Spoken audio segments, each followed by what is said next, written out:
Thank you for joining Sports Development Series. We yours truly, Boma Ekiora.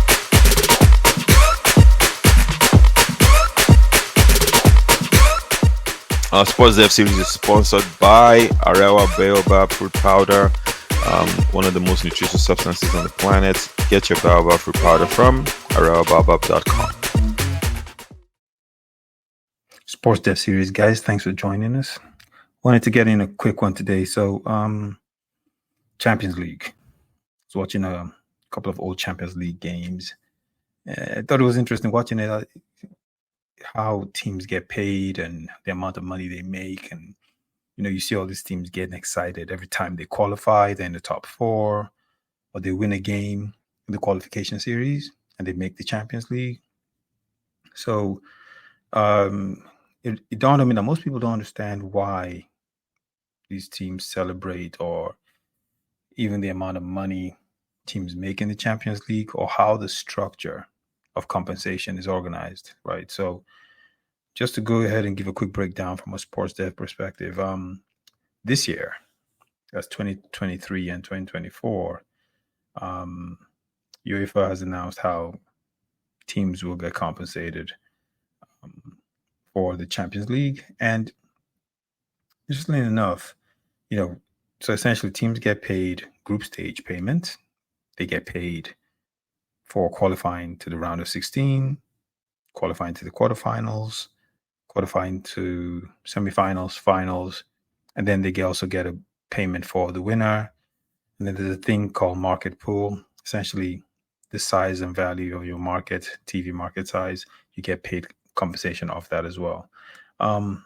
So I think for the group stages, according to what UEFA announced this year, there will be a breakdown. Each team will get 14.8 million euros just for being in the league. So that's just it's kind of like an appearance fee. Teams that qualify, boom, here's a check, 4.8 million euros, and an additional 840,000 euros bonus per team. So each team essentially will get over 15 million euros just for being in a tournament.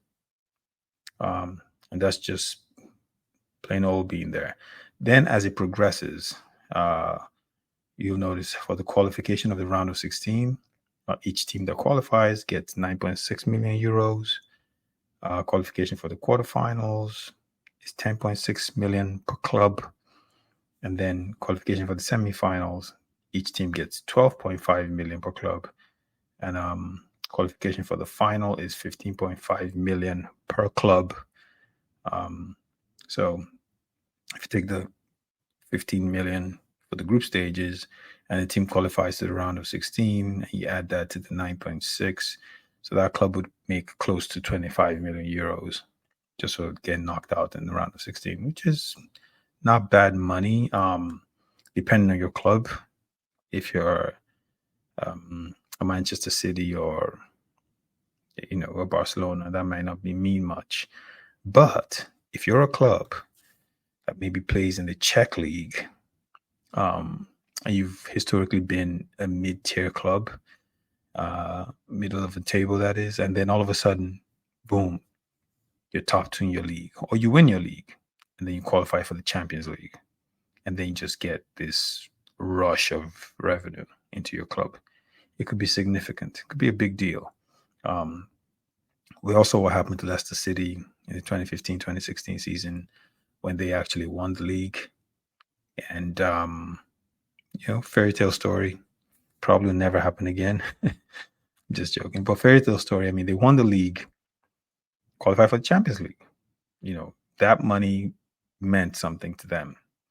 And, they bought players, they did things, they upgraded a lot of different things. If you watch the club today and you watch a club, that won the league, the outfits, everything about them is different. But it's interesting because I think for a lot of clubs where the huge amount of revenue may come in is the market pool, where, UEFA has announced this year they have 300.3 million euros that will be distributed according to the value of each TV market, represented by the clubs that take part in the Champions League. If your TV market is significant, you get more of that money. So that there is what I think for a lot of clubs would be the juicy part on the table. However, they do get these revenues. So anyways, the next time you are watching a game and teams are trying to qualify for the Champions League and you see them celebrating, just understand that, it's because they get this windfall. And these numbers seem to go up every year. So a couple of years ago, when I looked at this, it was a little different than what it is today. So you notice that these numbers are going up, revenues are increasing, maybe partly due to inflation or just because UEFA makes more and more money. So there's more and more shared for the clubs that qualify for the Champions League. All right, cool. Thanks, guys. Thanks for tuning in, and I'll talk to you later.